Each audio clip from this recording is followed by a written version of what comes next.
Hi friends, ఈరోజు నా ప్రయాణం నరసింహకొండ. ఈ గుడి నెల్లూరుకి 13 కిలోమీటర్ల దూరాన ఒక గుట్టపైన నిర్మించారు ఫ్రెండ్స్. అందుకే దీనిని యాదగిరి గుట్ట అని పిలుస్తారు ఫ్రెండ్స్. ఈ కొండపై నుంచి లొకేషన్స్ చాలా బాగుంటాయండి ఫ్రెండ్స్. ఒకసారి చూద్దాం పదండి.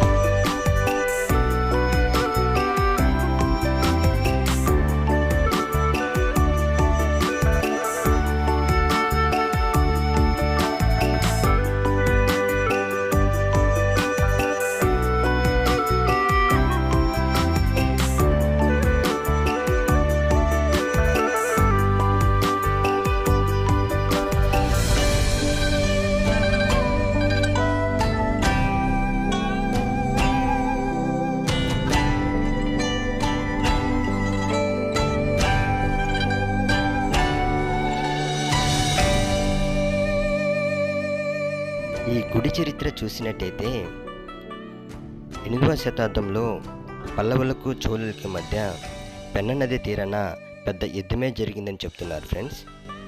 పల్లవి రాజు అయినటువంటి విక్రసింహుడికి నరసింహస్వామి కల్లో కనపడి విజయం నీదేనని చెప్పి నాకు ఈ కొండపై ఒక గుడి కట్టమని అడిగాడంట ఫ్రెండ్స్. పల్లవిరాజు విజయవంతమైన తర్వాత నరసింహస్వామి కోసం ఈ కొండపై ఈ గుడిని నిర్మించారని చరిత్ర చెప్తుంది ఫ్రెండ్స్. గుడి ముందు నిర్మించిన ఈ గాలి గోపురం చూసేదానికి చాలా చక్కగా అందంగా ఉంది ఫ్రెండ్స్. చేతితో చెక్కిన ఆ శిల్పాలు ఇప్పటికీ చాలా అద్భుతంగా కనపడుతున్నాయి ఫ్రెండ్స్. గుడిలోకి వెళ్ళే ముందు అక్కడికి వెళ్ళేసి కాళ్ళు చేతులు కడుక్కొని లోపలికి వెళ్దాం ఫ్రెండ్స్.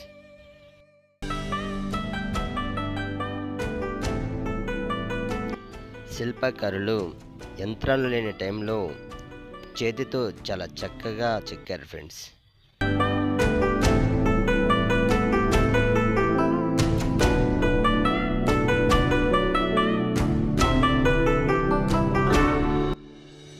మెట్ల వెంబడే పైకి వెళితే ఎడమ చేతి వైపున రాములవారి కళ్యాణ మండపం కనపడుతుందండి.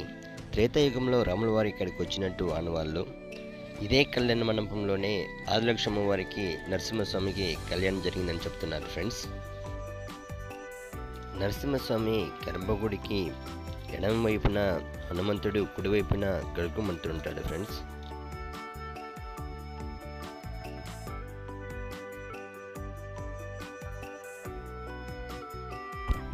ఇక్కడ గుడ్ లొకేషన్స్ ఉన్నాయి ఫ్రెండ్స్.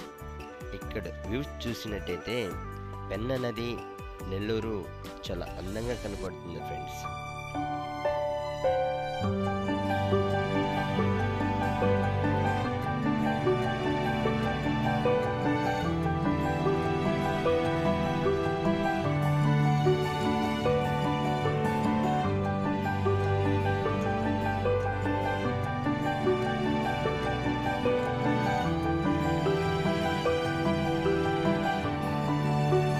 మెట్లు వెంబడి పైకి వెళ్ళినట్లయితే అక్కడ ఆదిలక్ష్మి అమ్మవారు గర్భగుడి కనపడుతుంది ఫ్రెండ్స్. కెమెరా నాట్ అలౌడ్ అని చెప్పారు ఫ్రెండ్స్. ఈ గుడిపై నుంచి చూసినట్టయితే చుట్టుపక్కల చాలా అందమైన ప్రదేశాన్ని చూడొచ్చు ఫ్రెండ్స్.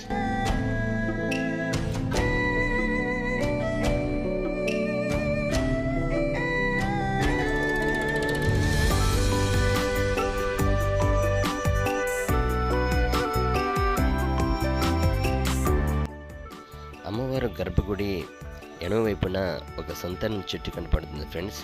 సంతానం లేని వారు ఇక్కడికి వచ్చి ఉయ్యాల కడితే సంతానం కలుగుతుందనే ఒక నమ్మకం ఫ్రెండ్స్. ఈ నరసింహకొండకి దేవస్థానం ఒక అద్భుతమైతే తిరిగే వెండి మిల్లులు చాలా అందాన్ని కలుగు చేస్తున్నాయి ఫ్రెండ్స్.